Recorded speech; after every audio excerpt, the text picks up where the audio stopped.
If your starting point is yourself or finite existence, then ultimately you're going to end up feeling as if there really isn't any certainty or any answer, and you're just left awash in a sea of questions.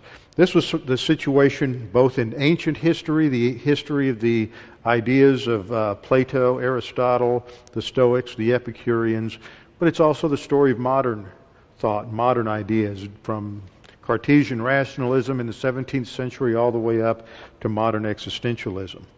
And I set this up last time by showing this particular chart, and I want to get this into your head because this is so important to understand. We have our X and our Y axis here on a graph, and the vertical axis represents space. What we see, we're talking about empirical knowledge here, how much we can see, and this extends from the smallest object we can observe through microscopes, through whatever instruments we may have, up to the largest conceivable objects we can directly observe, such as the existence of galaxies out in the universe.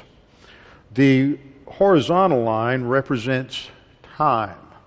From the smallest increment that we can observe, whether it's directly with our eyes in just maybe a half a second, to using time-lapse photography, we can sometimes break a second down into various components. But from the smallest nanosecond to the largest time period, which would be direct historical observation, is recorded 1,000, 2,000, 3,000 BC. 4,000 BC is about as far back as any direct historical observation goes. Beyond that, we have no direct or indirect information. And so this sets up the parameters of human knowledge. In terms of time, from the smallest microsecond up to the period of historical observation, we have our two boundaries. In terms of space, from the smallest particle that we can observe to the largest galaxy in space, this provides our limitations. And this box describes the limitations of all human knowledge. Well, some of you may be saying, wait a minute, I thought we were talking about truth. Well, you see, Jesus made a truth claim. He said, I am the truth. As soon as you start to witness to somebody, or as soon as you try to explain biblical Christianity to someone, and you say, this is the truth, they say, well, how do you know? See, truth claims and how you know what you know can't be separated. But when man faces his own knowledge, he has to recognize that it's always limited. We have such a finite amount of knowledge. It's like the head of a pin in terms of all knowledge that's available. And when we compare all knowledge that's been available in human history to the vast amount, the infinite knowledge of God, we recognize that we're trying to judge or evaluate God on the basis of almost no knowledge whatsoever. Man is locked inside a box that limits his knowledge. And when he starts inside that box, he can't get outside the box. There's no system of rationalism that's ever been able to get outside of the box. There's no system of empiricism that's ever been able to get outside of the box. What is necessary is for someone outside the box to come inside the box. Now, when man is limited and he's inside this box, all he can do when he starts inside the box is come up with certain deductions, guesses, speculation, but he can't know anything for sure. And he's going to judge everything outside the box on the basis of the frame of reference that he has inside the box. And what we have, according to the Bible, outside of the box is the Creator. The Creator, God, is outside the box, and He speaks inside the box, so man can have information about what goes on outside the box. This is what Jesus referred to, as I closed last time, in John 3 when He spoke to Nicodemus.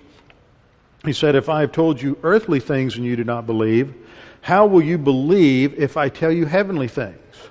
No one has ascended to heaven. In other words, there's no human being who, on the basis of either his reason or experience, can tell you what's outside that box of human experience and the creation. Only someone who has come down from heaven, that is the Son of Man, who is in heaven. And so what Jesus is saying is that it is necessary for God to speak to man in order to give him information of what's outside the limitations of human knowledge. Only then can man have certainty in his answers to those fundamental questions of life. Why do we exist? Does my life have a purpose, or am I just some cosmic accident, as the Darwinists say? Does my life have meaning and value and significance, or am I just fundamentally no different from a rock or a lizard? Is there life after death? Will I see my loved ones again after I die? Furthermore, is there a God? Is there a God I can trust, I can rely on, who gives meaning and value to life? Questions that we all wrestle with in the light of criminality and suffering.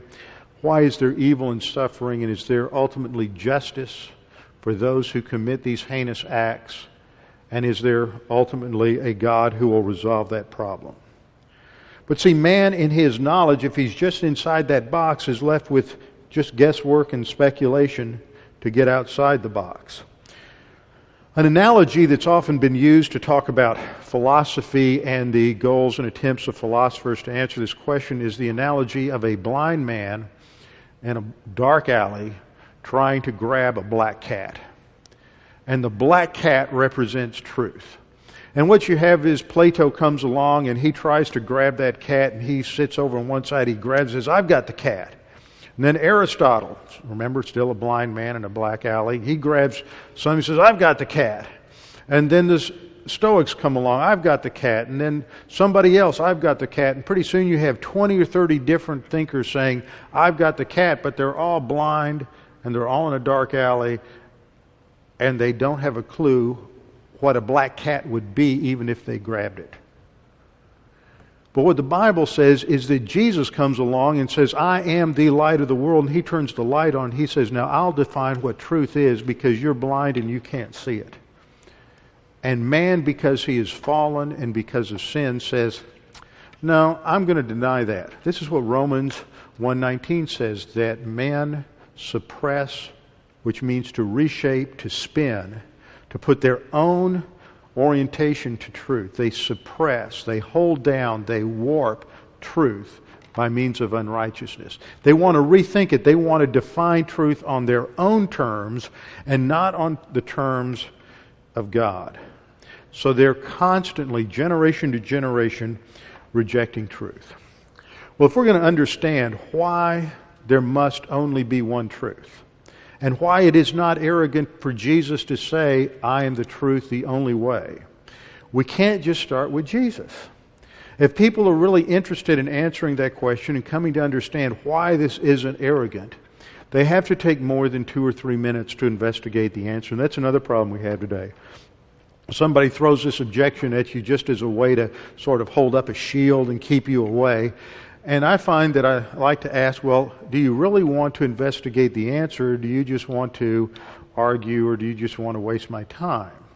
Do you really want to take the time? Because the answers are there, but it takes a little time, and a little mental effort, and a little work to think it through, because we don't just jump into this with a 2-sentence answer. But there are answers. And the answer starts with going back to the beginning of the Bible, because we have to understand that what Jesus says about being the truth fits within the total structure of biblical thought beginning in Genesis chapter 1. So what I want to do for you this evening as we get into this basic series is help you understand what that structure is. We'll start in Genesis 1, we'll end in Revelation 22, and we're going to do it in about 25 minutes.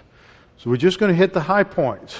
What we have to understand is the total frame of reference. We're obviously not going to deal with every detail, but we want to hit the flow. So let's start with the first instance, and that's creation. We'll go through the first book of Genesis, looking at the creation, the fall, the flood, the Tower of Babel, and Abraham together, and then we'll move on to Exodus. But those are the first ones.